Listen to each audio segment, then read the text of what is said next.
ଆସନ୍ତୁ ଆଜି ପୁଣି ଶୁଣିବା ବୁଢ଼ୀ ଅସୁରୁଣୀର କାହାଣୀରୁ କିଛି ଅଂଶ। ବେଲମତି ଫୁଲମତି ଦୁଇ ଅପସରୀ ଅସୁରୁଣୀର ଘରେ ରହିଲେ। ବୁଢ଼ୀ ଅସୁରୁଣୀର କୁହୁକ ସିନ୍ଦୁର ମଥାରେ ଲଗାଇ ନିଜର ବୁଦ୍ଧି ବିଚାର ହରାଇ ବସିଲେ। ବନଦେବୀଙ୍କ ଅଳଙ୍କାର ପରିଧାନ କରିଥିବାରୁ ଆହୁରି ସୁନ୍ଦର ଦେଖା ଯାଉଥିଲେ। ଅସୁରୁଣୀ ନିଜ ବୁଦ୍ଧି ବଳରେ ବୁଝିପାରିଲା ଯେ ଅପସରୀମାନେ ଆଉ ତାଙ୍କ ଆୟତ୍ତରେ ନାହାନ୍ତି। ଏଣିକି ସେମାନେ ତା କଥାରେ ଉଠ ବସ ହେବେ। ଏହା ଜାଣିବା ପାଇଁ କଥା ଛଳରେ ପଚାରିଲା, ଆଲୋ ଝିଅମାନେ, ତୁମ ଘର କେଉଁଠି ଅଛି? ଅପସରୀମାନେ ନିଜ ନାମ ଛଡ଼ା ଆଉ କିଛି ମନେ ପଡ଼ୁନାହିଁ ବୋଲି କହିଲେ। ବୁଢ଼ୀ ଅସୁରୁଣୀ ବହୁତ ଖୁସି ହୋଇ ରାପୁନୀ ନାମରେ ସେବା କରୁଥିବା ବନଦୁର୍ଗାଙ୍କୁ ମୁଣ୍ଡିଆଟିଏ ମାଇଲା। ନିଜ ବାମ ଅଙ୍ଗରୁ ରକତ ଧାରଟିଏ ଦେଇ ନିଶୁଣୀକୁ ପୂଜା କଲା। ଧୂପ ଦୀପ ଦେଇ ତ୍ରିଶୂଳଟିଏ ପୋତିଲା।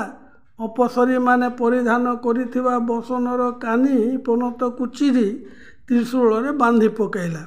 ଅପସରୀମାନେ ସେହି ସ୍ଥାନ ଛାଡ଼ି ଆଉ କେଉଁଠାକୁ ଯିବା ପାଇଁ ମନ ବଳାଇଲେ ନାହିଁ। ସେମାନେ ଅସୁରୁଣୀର ହାତର କାଠ କଣ୍ଢେଇ ହୋଇ ରହିଗଲେ। ଅସୁରୁଣୀର ପୁଅ ଜରାସୁର ଗଭୀର ନିଦରେ ଶୋଇପଡ଼ିଥିଲା। ତାକୁ ନିଦରୁ ଉଠାଇ ଅପସରୀମାନଙ୍କୁ ଦେଖାଇଦେଲା। ଅପସରୀମାନଙ୍କର ସୁନ୍ଦର ରୂପକୁ ଦେଖି ଜରାସୁର ମୋହିତ ହୋଇଗଲା। ଭାବିଲା, ଏମାନେ ତ ମାନବୀ ନୁହନ୍ତି, ମା କେଉଁଠାରୁ ଦେବକନ୍ୟାମାନଙ୍କୁ ଚୋରାଇ ଆଣିଛନ୍ତି। ଅସୁରୁଣୀ କହିଲା, ଆରେ ପୁଅ, କ'ଣ ଭାବୁଛୁ? ତୋ ପାଇଁ ଦୁଇଟି ନାରୀରତ୍ନ ଆଣିଛି। ଏମାନଙ୍କ ସହିତ ତୋତେ ବିବାହ କରାଇଦେବି।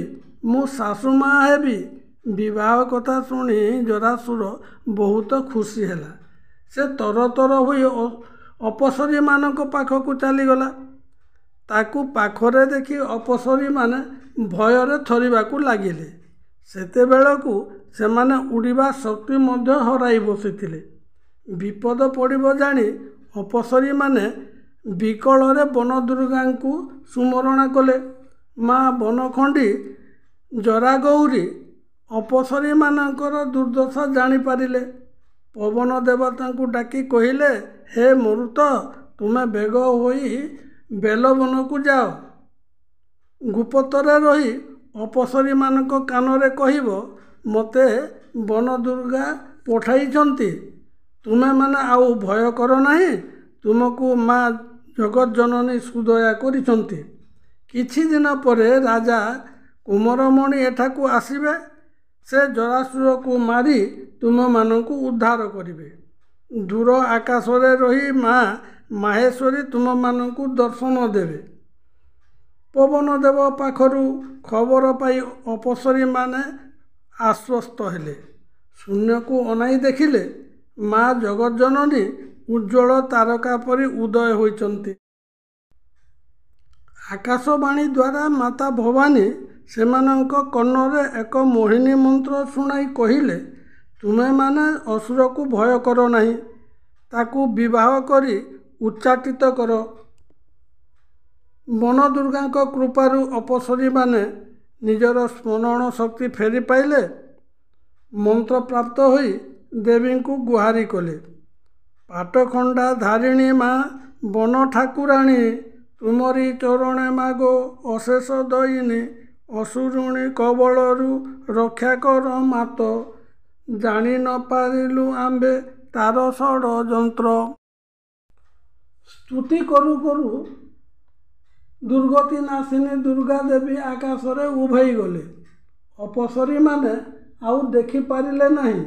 ସେତେବେଳକୁ ଜରାସୁର ଆସି ବେଲମତିର ହାତକୁ ଧରି ପକାଇଲା। ବେଲମତି ଜରାସୁରକୁ କହିଲା, ତୁମେ ଏତେ ତରତର ହେଉଛ କାହିଁକି? ତୁମ ସହିତ ବିବାହ କରାଇବା ପାଇଁ ତୁମ ମା ଆମକୁ ଏଠାକୁ ଆଣିଛନ୍ତି। ଆମକୁ କେତେ ସୁନ୍ଦର ଅଳଙ୍କାରମାନ ପିନ୍ଧାଇଛନ୍ତି, ସଜାଇଛନ୍ତି। ସିଏ ଆମର ଶାଶୁ ମା ଆଉ ତୁମେ ଆମର ସ୍ୱାମୀ ହେବ। ଆମେ ଶିବଙ୍କର ପୂଜା କରିବୁ ବୋଲି ମନରେ ସ୍ଥିର କରିଛୁ। ଆମ ସଂକଳ୍ପ ପୂରିବା ପରେ ତୁମକୁ ବାହା ହୋଇ ଏହି ବନରେ ରହିବୁ। ସବୁଦିନ ତୁମ ମାଙ୍କର ସେବା କରିବୁ।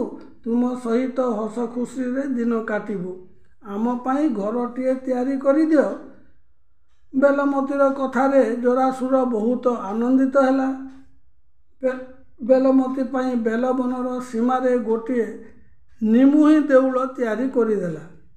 ଫୁଲମତୀ ପାଇଁ ମଧ୍ୟ ଏକ ଫୁଲ ବଗିଚା ସୃଷ୍ଟି କରି ଘର ଖଣ୍ଡିଏ ତିଆରି କଲା। ବୁଢ଼ୀ ଅସୁରୁଣୀ ଅପସରୀମାନଙ୍କୁ ଜଗି ରହିଲା। ଆଜିର କାହାଣୀ ଏତିକି। କାଲି ପୁଣି ଆରମ୍ଭ କରିବା। ରାଜା କୁମରମଣି କିପରି ବେଲବନକୁ ଆସି ଜରାସୁରକୁ ମାରି ନଜରବନ୍ଦୀ ଥିବା ଅପସରୀମାନଙ୍କୁ ଉଦ୍ଧାର କଲେ।